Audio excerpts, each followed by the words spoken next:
നാടൻ പാട്ടുകളുടെ സവിശേഷതകൾ എന്തെല്ലാം? അക്ഷരരായ ജനസാമാന്യത്തിനിടയിൽ ആഴത്തിൽ വേരോടിയിട്ടുള്ള സാഹിത്യ രൂപമാണ് നാടൻ പാട്ടുകൾ. വാമൊഴിയാണ് ഇതിൻ്റെ ആധാരം. നാടൻ പാട്ടുകളെ അവയുടെ ഉപയോഗം നോക്കിയും വിഭജിക്കാവുന്നതാണ്. പ്രധാനമായും 4 തരംതിരിവുകളാണ് ഉള്ളത്: അനുഷ്ഠാനപരം, വിനോദപരം, ചരിത്രപരം, തൊഴിൽപരം എന്നിങ്ങനെ. നാടൻ പാട്ടുകളുടെ സവിശേഷതകൾ എന്തെല്ലാമാണെന്ന് നോക്കാം. അജ്ഞാത കർത്തൃകങ്ങളാണ് നാടൻ പാട്ടുകൾ. വാമൊഴിയിലൂടെ മാത്രമാണ് ഇവ പ്രചരിക്കുന്നത്. ലളിതമായ ഭാഷയിൽ സൃഷ്ടിക്കപ്പെട്ടവയാണ്. ഭാഷ പരിണാമ വിധേയമാണ്. നാടൻ പാട്ടുകളുടെ മൂലപാഠം അജ്ഞാതമാണ്. ആവർത്തിച്ചു വരുന്ന വരികളും വായ്ത്താരികളും ഉണ്ടായിരിക്കും. പ്രാദേശിക ഭാഷാഭേദങ്ങൾ ഉണ്ടായിരിക്കും.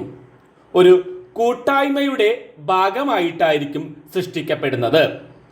കവിയും പാട്ടുകാരനും ഒരാൾ തന്നെയോ ഒരു കൂട്ടം ആളുകളോ ആകുന്നു. മലയാളിയുടെ തനിമയും ലാളിത്യവും സൗന്ദര്യവും പ്രാദേശിക ഭേദങ്ങളും വ്യക്തമായി കാണാൻ കഴിയുന്നതുകൊണ്ട് അവയെ സാംസ്കാരിക കലവറ എന്ന് വിശേഷിപ്പിക്കാം. ഉള്ളൂർ 6 വിഭാഗങ്ങളായിട്ടാണ് നാടൻ പാട്ടുകളെ തരംതിരിച്ചിരിക്കുന്നത്.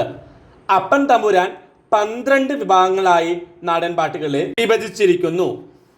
അടുത്ത ചോദ്യം, കഥാഗാനങ്ങൾ എന്നാൽ എന്ത്? നാടൻ പാട്ടുകളിലെ ഒരു പ്രധാന വിഭാഗമാണ് കഥാഗാനങ്ങൾ. ഒരു പ്രധാന കഥ ഉൾക്കൊള്ളുന്ന പാട്ടുകളാണിവ.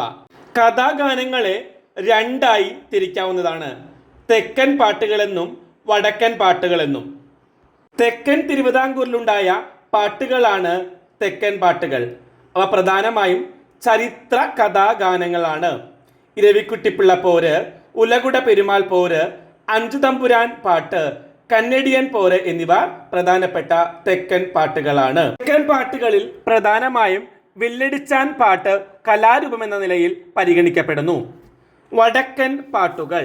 കേരളത്തിലെ നാടൻ പാട്ടുകൾ പ്രബലമായ ഒരു വിഭാഗമാണ് വടക്കൻ പാട്ടുകൾ. വടക്കേ മലബാറിൽ പണ്ടുകാലം മുതലേ ധീരരായ ആയോധന കലകളിൽ തൽപരരായ ഒരു ജനവിഭാഗമുണ്ടായിരുന്നു.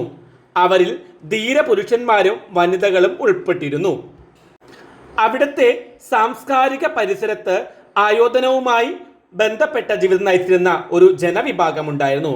അവരുടെ ജീവിതത്തിലെ അപദാനങ്ങളെ പ്രകീർത്തിക്കുന്ന പാട്ടുകളാണ് വടക്കൻ പാട്ടുകൾ.